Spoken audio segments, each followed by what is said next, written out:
Should I keep riding? What if I just said enough? I can't catch up now anyway. Stop. But what if I don't stop?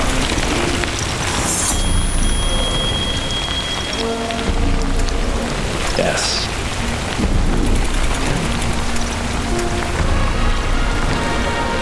What happens if I just keep saying yes?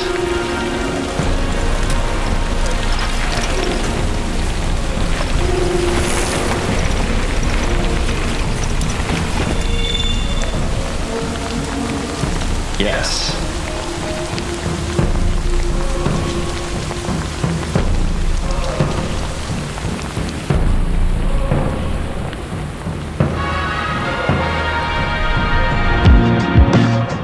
When you show up in a new place and you're trying to get your footing, it's inevitable that you're just going to kind of feel lost. But if you have a local that's willing to show you the ropes a little bit and just help you get your feet under you and calibrate to a new place, one, you're going to feel a lot more comfortable, and two, it's just so fun. All right, so we just got into Christchurch. We're staying with the Goldsberries, and yeah, they're going to help us beat some jet lag and get out for a ride straight away.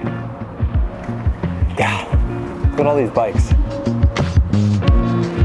It was a Santa Cruz, and then it got broken by a friend, so we rebuilt it and recarboned it and made it into my bike, which I rode for like years and years until like quite recently when I got my Santa Cruz. And then he's got a whole bunch of other frames. He's got like this purple one which he made for my mum, which is so pretty. It's like around here, it's all shiny, and in the light it like glints, which is really cool. Yeah, we came into Christchurch and linked up with Richard Goldsberry and his family, who's a connection that Joey and Thomas, a couple of our shooters, have. He's like the trail building patron saint of New Zealand in a way, I think. It's Dad. Dad takes all the photos. He just loves taking photos, which is quite handy for me. Get lots of really nicely done photos. That's little baby Winnie, and another little baby Winnie have Boyd there too. And my mum, what a great angle that is. He hasn't been taking many photos recently because he's too busy digging.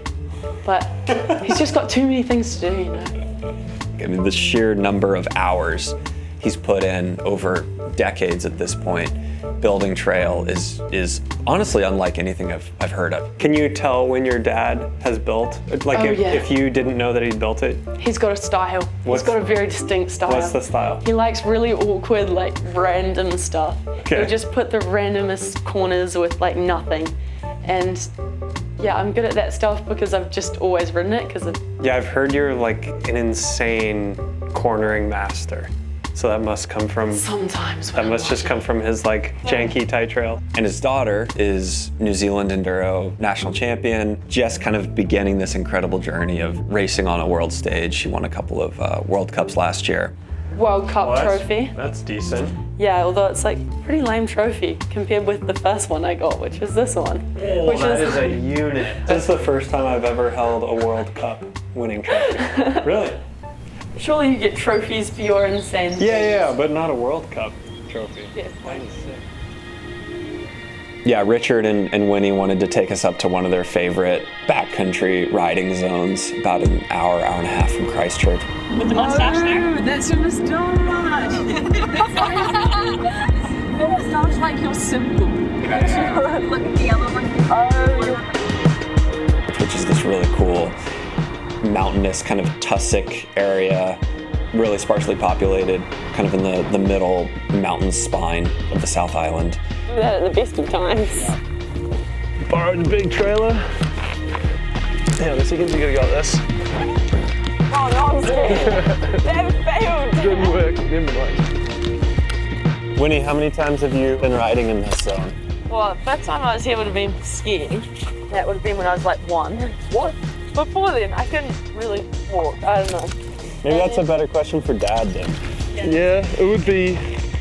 Yeah, well, those just kind of, we've always come up here. Certainly, we put them on skis and bikes before they could walk, so they could say they could ride bikes and ski before they could walk, but skiing and biking weren't really happening. You gotta grab the back wheel and pull it out because they're pretty squeezed in, the 29ers in this trailer, made for 26. And took us on a pretty wild, like, I guess it's a pretty standard Richard Goldsberry, like, adventure ride. Probably as much hike-a-biking as riding.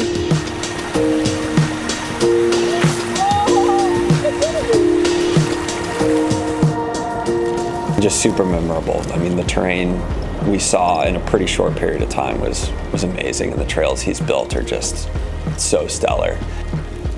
If folks visit us at our place, you know, back home, there's few things I get more enjoyment out of than showing a place that you're really passionate about to other people. And so kind of flipping those roles and being shown a place by folks that are really passionate about where they live is super special. I didn't expect to see a huge lake when we crested. I thought it was going to be big mountain views. It's just like this turquoise little farmland down below, huge white snow-capped mountains in the background. And it was so cool getting to follow Winnie down one of the descents.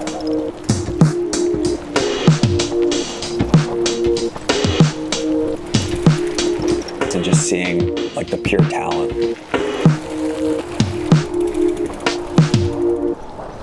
We're on the track. Her trail speed is stupid. What was that? Got it. Like the way she corners is just unbelievable.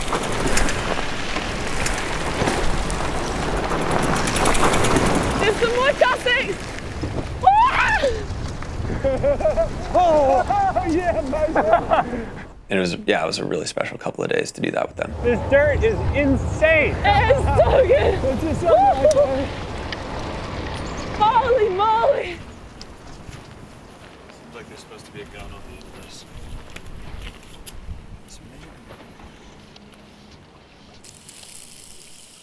The hose is running out now. We're getting the cold water coming through. How does it feel to see your daughter off globetrotting and winning some of the biggest races in the world all of a sudden? It's kind of cool and awesome and surprising, and get pretty jealous of her going across there and me not being there. When did she start dropping you on descents? Probably just a year and a bit ago. Because you're pretty handy downhill as well. Yeah, kind of, you know. I can go along for a little while, but when my hands get tired and stuff. We had a race this year, and I think she beat me and my friend Nick, who's lots better than me. And she beat us like 5 minutes. Do you feel like those adventure rides have helped Winnie kind of be a well-rounded rider and racer? Yeah. Because it's not like typical. It's not like a training loop. Track riding. It's like backcountry adventure, but yeah. she was thriving. Yeah. G'day. Hey. Payson, this is my mate Aaron he's from the coast. He's come over to take care of you guys. Yeah, bro. Sorry, my hand's a little nasty. Yeah. Yeah, so finishing washing up bikes here, and then it's like 2 hours over the mountain? 2 hours, yeah. To get to the coast? And that's where I have to leave you, sorry. Oh, yeah. Tragic. Yeah. City slicker has to go back to the City slicker. Back to town, damn it. Now linked up with our new guide, Aaron, it was time to bid farewell to the Goldsberries and head up and over the mountains to the west coast, where the main adventure of the trip would begin. There are 10 great walks in New Zealand, and they're sort of like the crown jewel of New Zealand's backcountry recreation in a way. Only 3 of them are bike legal: Paparoa Track, Old Ghost Road, Keefe Track, and they're hut system trails. So it's traditional that you do each over the course of 2, 3, 4 days. When I heard about these legendary tracks, all enticingly clustered along the same section of coastal mountains, I couldn't help but start dreaming about another big mission. Could you ride all 3 end to end, plus the long coast road transfers between in a single go? When I realized the total distance would be about 240 miles, 2-4 immediately jumped out at me. But about in 24 hours. The challenge became even more intriguing when I learned that the first and third tracks, Paparoa and Keefe, do not allow night riding. Not only was riding fast a fun idea, it would be a requirement to completing the route in one go. Make sure we get something off the... Yeah. Hello. How are you? Good. Just want a pie? We're gonna do a couple of pies and we'll do some fish and chips as well. Chip?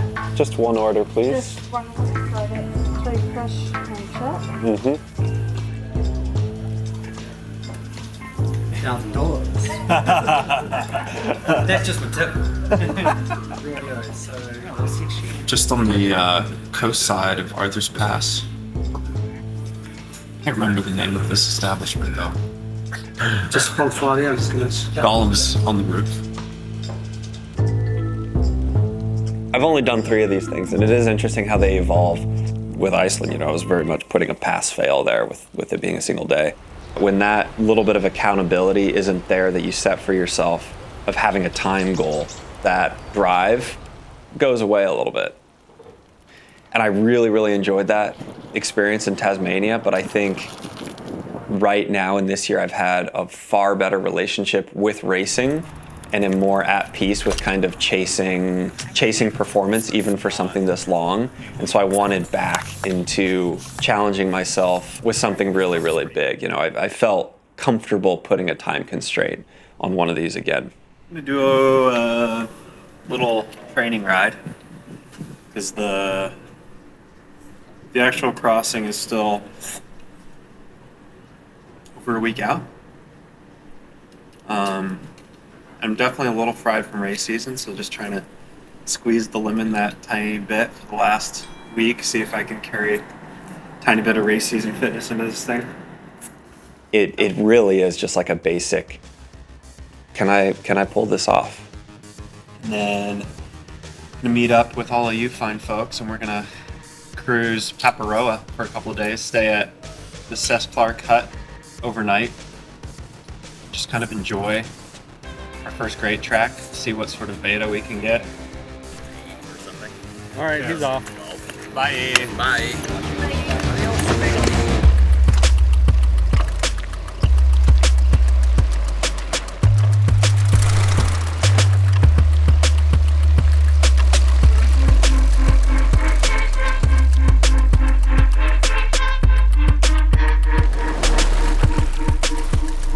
One thing that I really have come to value is the time spent with you guys, the crew. Like, the athletic feat is a really special life highlight for me, but equally so is a shared trip and exploring a new place with friends.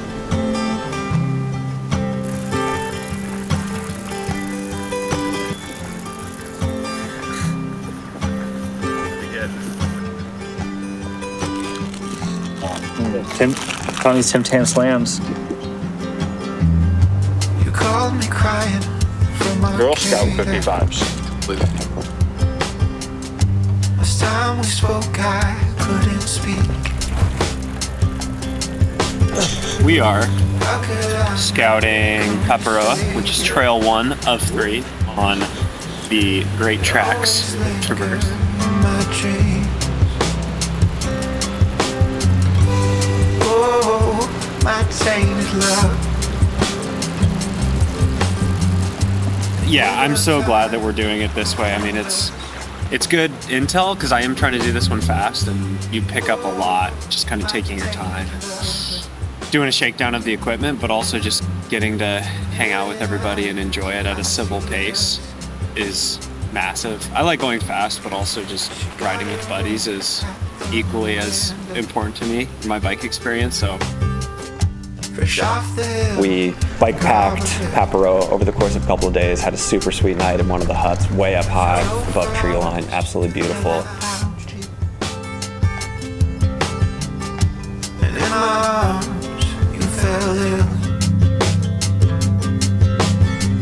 And yeah, then you break tree line and you're up here on this ridge, and the trail kind of traverses here. You can see that. We tuck behind this ridge, pop out again over there, and then that really knifey, like cliff face ridge we traverse along the top of.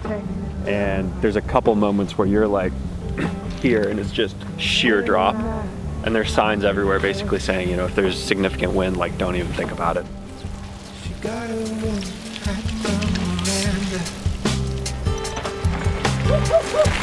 Sharpville, Garberville. Yes, scouting these things ended up being even more valuable than I expected, actually, because this was a little bit more of a speed mission again, because I was trying to hit this 24 hours or less mark. You know, I spend all year studying race courses because it just makes your efficiency and strategy so much better. I guess this is about mile like 190, 195. I figured it wouldn't hurt to come in and just suss it out, see what they got. It sounds goofy, but knowing where stuff is laid out could save me. When you're really tired, it could save you like 10 minutes. And I kind of have a feeling in terms of this whole 24-hour goal, it could come down to like minutes. So efficiency is king. It's little stuff, you know, like eat now, because you won't be able to eat for the next hour and a half because the train won't allow it. I don't see any pies yet, which is a great point. A hot pie, that could go a long way. Grab a little bit of water, filter a little bit of water now, because there is going to be a super fast downhill and then really rocky climb for the next hour and you won't be getting water. That's another big one, is if they have a sink that I can quickly fill my hydration pack up with. That's better than buying plastic bottles, obviously. So we'll check that. Like, it's all these tiny little things that over years just become instinct, and when you scout and you see a route, you just know what to do after just seeing it once. I can't feel you anymore. Couldn't see the way we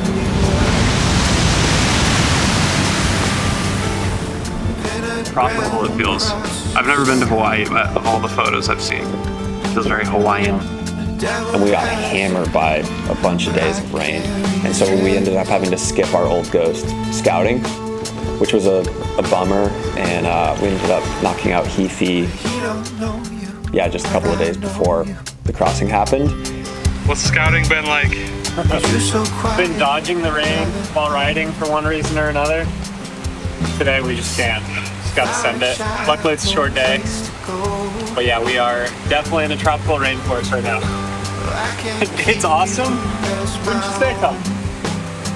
I think I heard him say a minute ago, this is some of the worst weather I've ever ridden in. With the route kind of being broken up into these individual tracks and having all of these huts along the way, it made it pretty easy for us to both scout and also like just make memories together. I mean, we'll see what the rest is like tomorrow, but I think overall my conclusion so far is there is no like easy track. Like they're all just legit mountain biking and gonna have their own unique challenges, which is cool. I think it would almost be a little disappointing if there was an easy track of the three. Dang, just look at this. This is so... You can make really good memories individually, like when I do the big ride. But just laughing and exploring together is so hard to beat.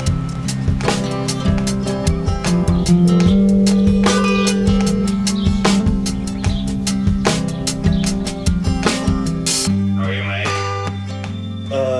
Overall good. Slightly annoyed that I have knee tendonitis for the first time in a decade.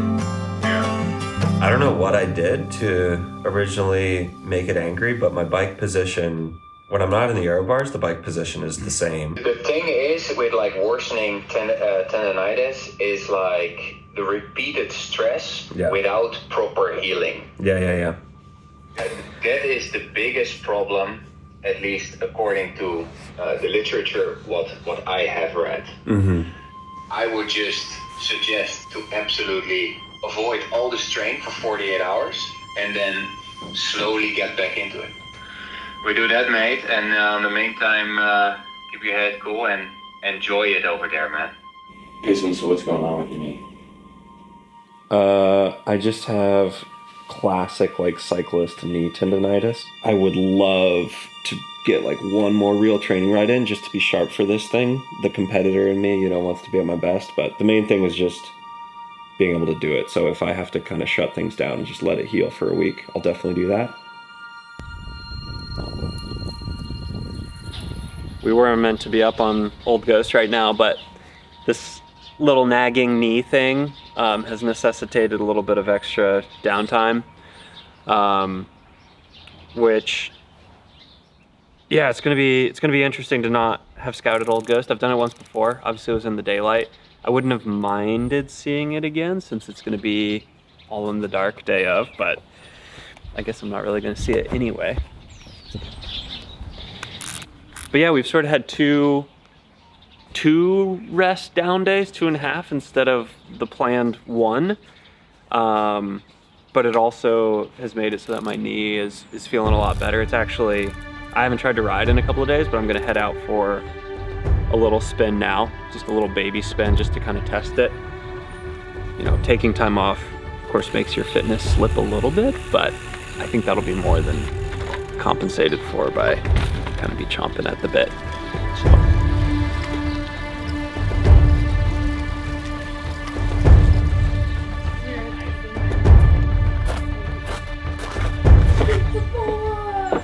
I was feeling pretty optimistic after 2 days of walking around, going up and down stairs, standing up from chairs, etc., not feeling anything. So I was hoping a 30-minute flat road spin into 130 watts would be the same, but it wasn't really. I mean, it wasn't bad, but the fact that I felt anything is discouraging. Yeah.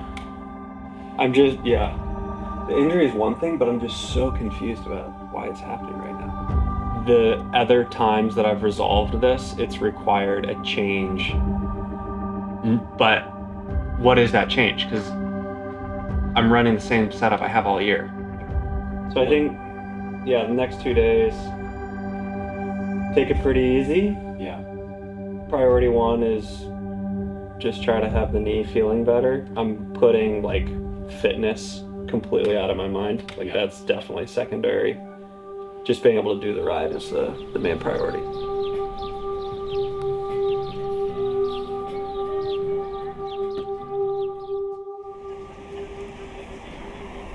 After finishing our scouting mission of Heafy, a look at the forecast made it clear that we had one small window of favorable weather, and it was fast approaching. With that in mind, we made a quick stop in Nelson to give the bike some much-needed TLC.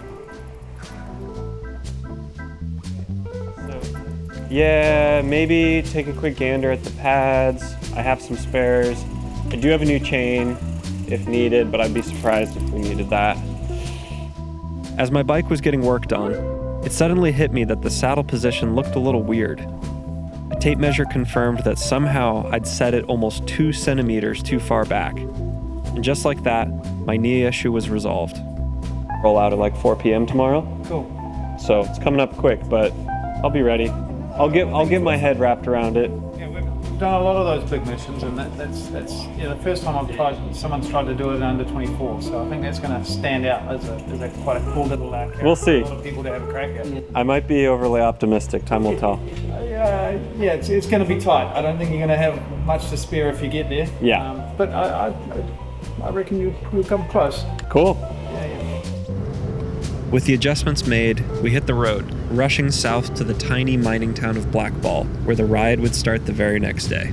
Because this route had never been done in a single push like that, I really had to lean on just as much random data as I could to get an idea of how it might play out. I used everything from power numbers, what I did in Tassie, general idea of what I thought I could maintain, but also looked a lot at Strava and like segments and leaderboards.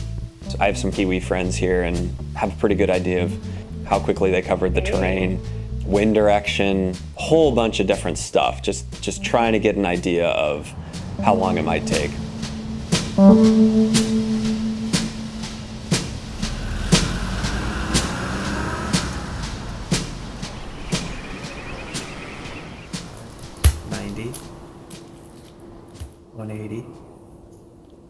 I'm gonna shoot for 60 to 80 grams of carbs per hour, which is pretty much what I'd eat during a normal endurance training ride, but also mix in like 5 to 10 grams of protein per hour and do like 50% ride food, 50% real food.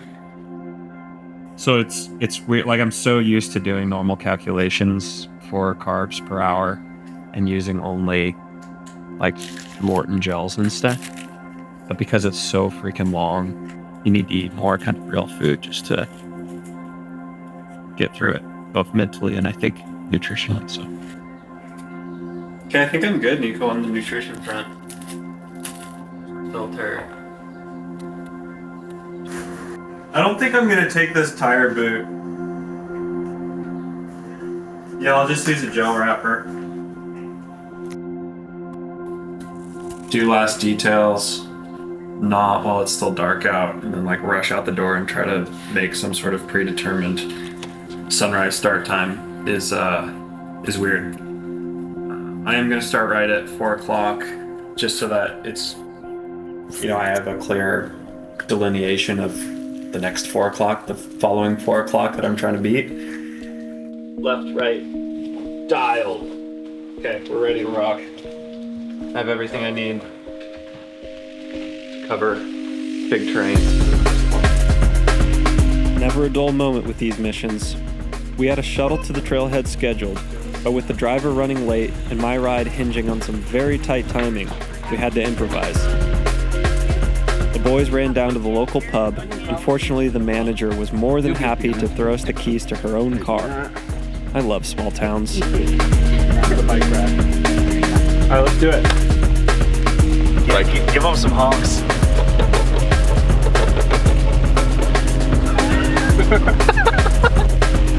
Little last minute, I'm actually glad it worked out this way. This is awesome.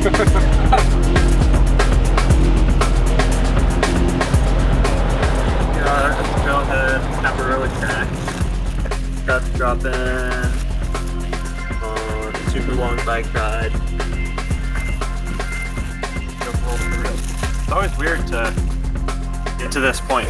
We've been thinking about it for, in this case, a couple of years. It's like an out-of-body experience. It's actually fun to do it.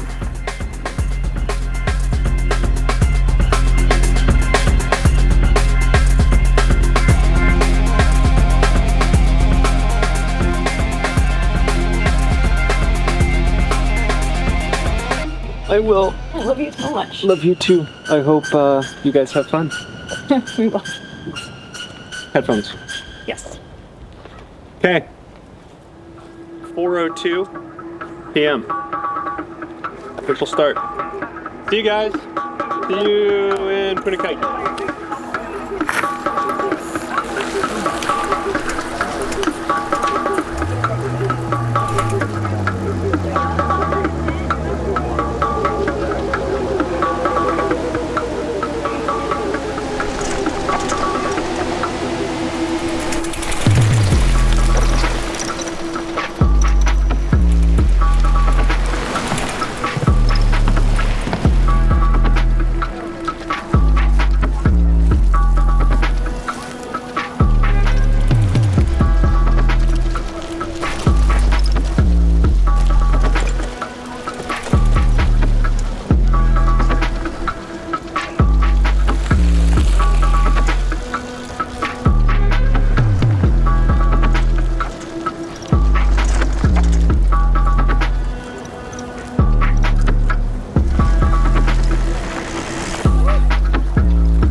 The sheer emptiness of the West Coast. There are so few resupply opportunities that I was then having to time opening hours for these little stores. There's a couple kind of like cafe, tavern type things towards the end of Paparoa, but they get so little traffic often that it was sort of a roll of the dice about whether they would be open around the time that sun was setting. So there are all of these fun little like hoops to jump through timing wise that necessitated that 4 p.m. start, but also necessitated going fast.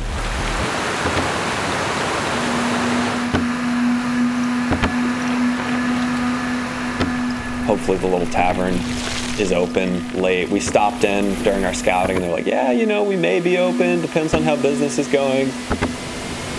So I was thinking about that a lot throughout Paparoa. I was like, oh, I hope they have good business tonight and they're going to be open when I roll through at 8:30. Here he is. He's here, he's here.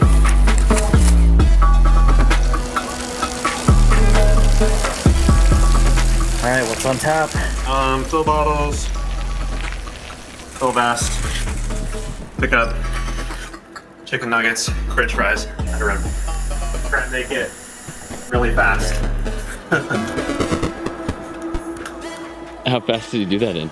Oh my gosh, under 4 hours, which is pretty wild. I think the KOM for someone just doing the Paparoa segment was 3:14, so he's flying. Did it under 4. Thank you very much. Have a good one. You too.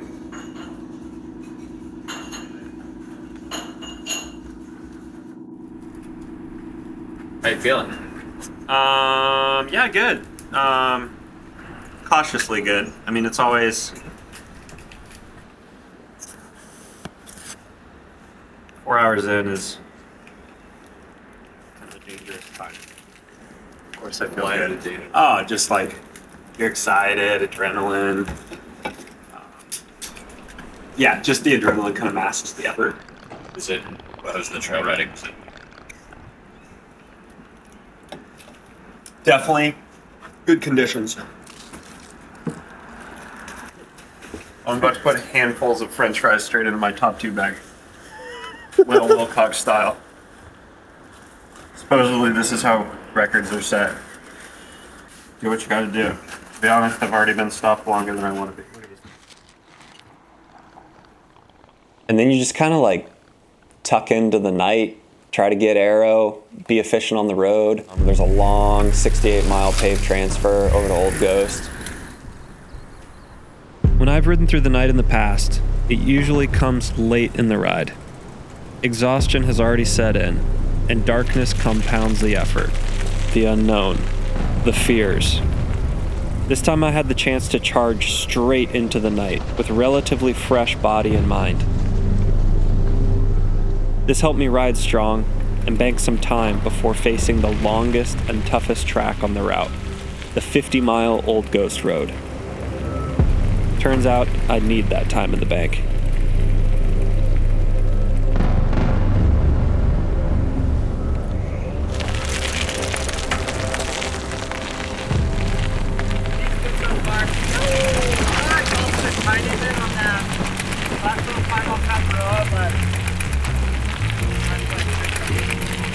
You go up the Bullard Gorge, which is just this unbelievably massive river. Really, really cool.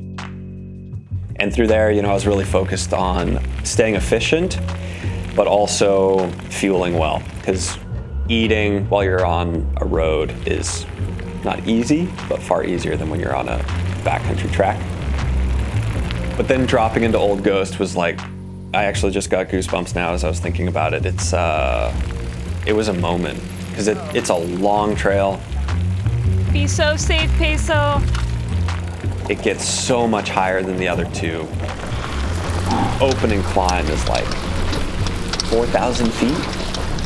10 hours, 15 minutes in, and I think any minute now, I'm gonna be up onto that crazy, notorious exposed ridge, which should be exciting at night.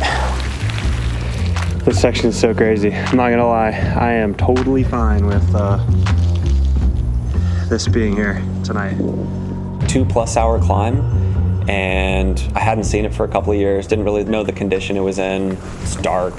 I knew everyone on the track would be asleep in their huts. The descent past Ghost Lake. Holy, that's a kiwi. Holy fuck. No way.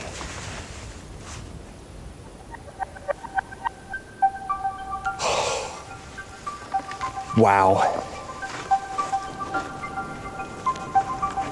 Truly, truly special moment. It's an endangered species, very endangered. There's only 15,000 left in all of New Zealand, and most of them are right in this area. Wow. All right. The day is looking up again. Anyway, the descent past Ghost Lake Hut is a pretty legit one.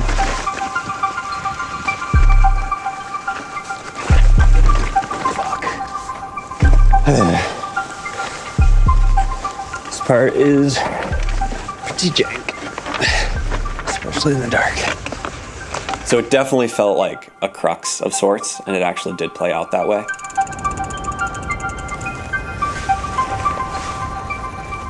Not good. Sidewall slice. No bueno. I don't think that's gonna seal.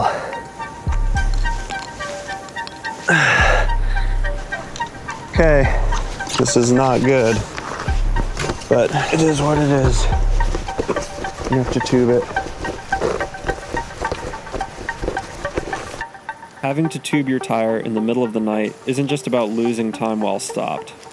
Riding with the tube on this sort of terrain is asking for more trouble, a ticking time bomb in itself.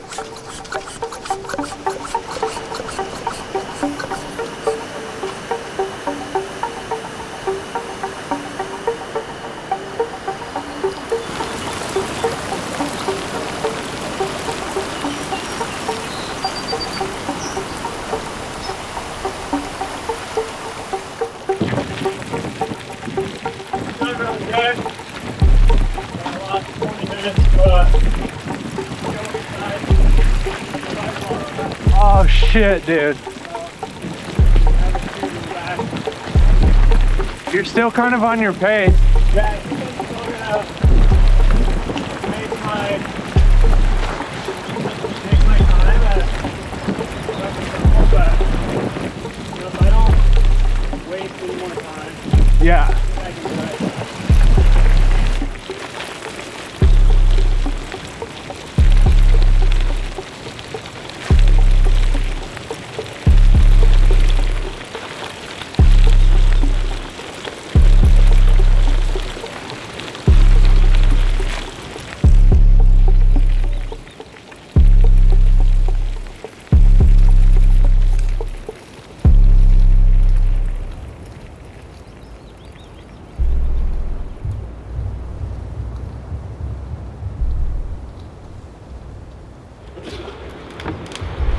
Not sure what we're gonna do.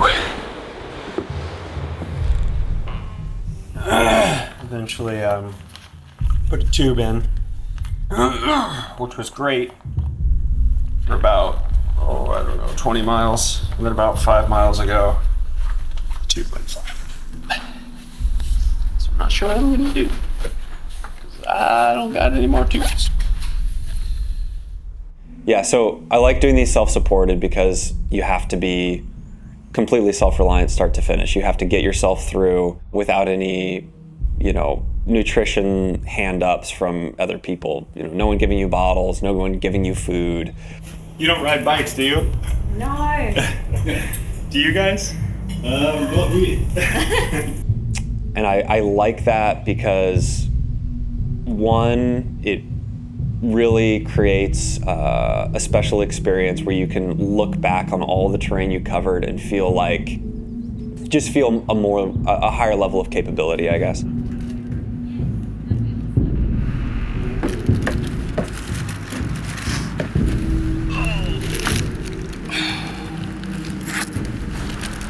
No one wakes up at the lodge here in the next couple of minutes that rides bikes. I might need to can the self-supported component of this and just complete the route. Times like these where you wish you packed a little more supplies. I needed another tube for a mix. I just had another look. He's scrounging. He is scrounging. Yeah. There's a slight chance. I was crushing it, Nico. I had like a half hour lead. I know. Well, maybe it's not over.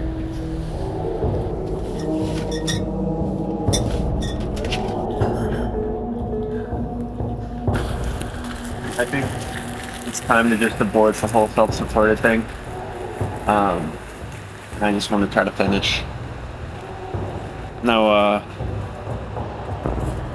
good options are coming to mind. How close is the nearest?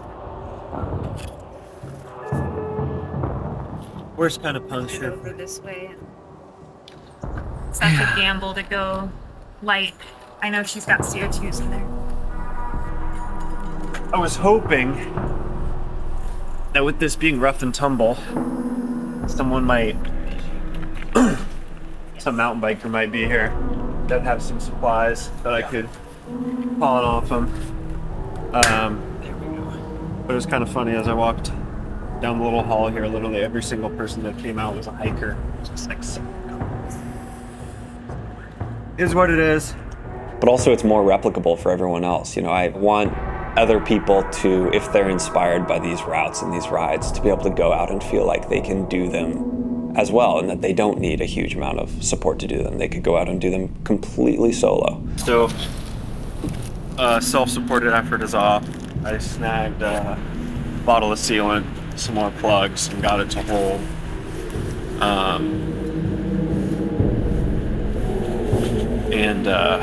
Yeah, I would rather just finish it, see what sort of time I can still do. Yeah.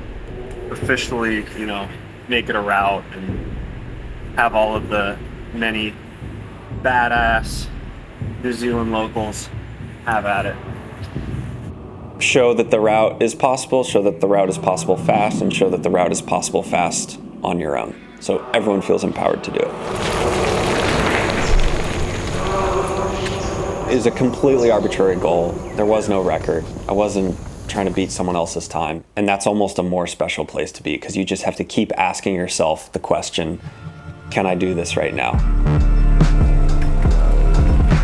Standing up to that question and answering, yes, I'm willing to keep giving it my all, is sort of the ultimate test that every endurance athlete knows. And I think that's kind of what I'm seeking with these, and I want to have to ask myself that question and not know if the answer can be yes. And based on my splits, it seemed like there was really no way whatsoever that I was going to be able to make up an hour-plus deficit based on the schedule that I'd created for myself. A couple of things changed. One of them was I realized how much food I had left over. Like, I really overpacked. And I realized I didn't need my last resupply. Yeah, Payson. Yeah, I think he wants to. Oh shit. He just fucking skipped food? What? And those resupplies, you know, at minimum, they take 10 or 15 minutes. And so I started to do a little bit of math. It's like, okay, if I shave 15 minutes and I just skip my resupply, and I save another 15 minutes because I've got this light tailwind that I didn't expect, that's 30. Endurance athletes are really good at just like justifying ways to still believe. It started to crystallize a little bit also when the forecast ended up being a little bit wrong. I thought I was going to have a cross headwind going up the coast towards Heaphy, because you basically shoot due north through Karamea up towards Heaphy track. And based on the forecast, I was expecting a little bit of a cross headwind, and it ended up being straight crosswind at times, and then it actually turned into a little bit of a cross tailwind. And then all of a sudden I just sort of noticed that my speed like kept popping over 18 miles an hour, and then I was kind of seeing 20 despite sort of doing lower power, and I was like, you know, hang on a second, because I was picking up a little bit of time and inching closer to my original schedule. If I can just like figure out how to kind of go hero mode in Heaphy and shave over 30 minutes off my predicted time, it is technically still possible. Clicked back into gear, and then when it was really game on is when I started to push, and I was like, I don't know why, but I have legs. Like, I have serious legs left. And then it became really fun again. I've never done something like this. My body is doing it. I've been doing this sport a long time. This is cool. Let's see what this is about.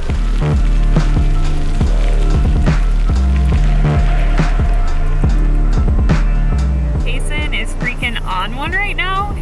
He just passed through the start of Heaphy and we missed him. And he was firing past our grocery stop that he was planning to stop at. And he said he doesn't think that he can still do it in 24 hours, but I don't know, all evidence is pointing to him trying. And Actually, I think he's given it a shot. It says, Changed my mind. Going for it. All I need is a chance. I have 3.5 hours to go 28 miles. So we can do. I spend all my year just riding as fast as I can and like pushing the envelope a tiny bit more about seeing how much faster I can go. And so not as often do I test what it feels like to go really, really far and just kind of push deep into sheer, exhaustion and kind of exploring that and seeing how much I can push that envelope out. And so, yeah, I would just say that these crossings they start with Iceland. It started out as like I wonder if this is possible. Like, this is a really cool coast to coast kind of finite thing. But once I did it, I realized it was much more related to a very basic, almost childlike, I wonder what it's going to feel like if I just keep going today. And that hasn't gotten old for me at all. As a 7 or 8 year old riding our little country road in central Texas, and I used to do maybe one out and back with my dad, which was 3 miles, and then there was the day where I just kind of asked myself, well, what if I did 2? And like that decision of trying further just absolutely lit me up so much, and I think these are just a kind of a continuation of that. I think every bike rider will know that feeling when you set out for a ride and you have an idea of what you're going to do, and you end up doing a way bigger ride than you planned to. And that's inevitably a little mini like discovery experience. There's the discovery of seeing new terrain, but also riding longer than you plan to, and maybe riding longer than you ever have. And there's something really, really basic about that I've enjoyed basically since I started riding. And those rides are the ones that stick with you. And these crossings, so to speak, are just a different evolution of that. Summiting the last climb at 22 hours, 42 minutes, which means, barring another mechanical, gonna do it. Just gotta get down this last huge 10-mile rocky descent, and we're done. boy, see our boy, see our boy, see our boy. Yoo! Get in, Payson, go! Yes! Oh shit. Whenever we do one of these things and you think you have a beat on maybe the local riding scene and you know some of the famous riders that have come out of a place, you kind of think maybe you have the vibe. And inevitably when you go integrate, it's just totally different than you think. And everyone is, it's just so cool to learn from people that make the riding scenes what they are. And I can't help but now think, like, who's the Richard Goldsberry of Sardinia or Corsica or Taiwan? There's Sri Lanka. Like, there's so many questions left after each one of these. And not only do I want to patch together amazing routes, but I want to get to know the people that are there and the people that make those places special too. 23:32. Time to spare. What the heck? I don't know. What the heck? Oh. Payson. At a very, very basic level, the more I keep looking at maps, the more I have ideas, and I just can't leave those places undiscovered.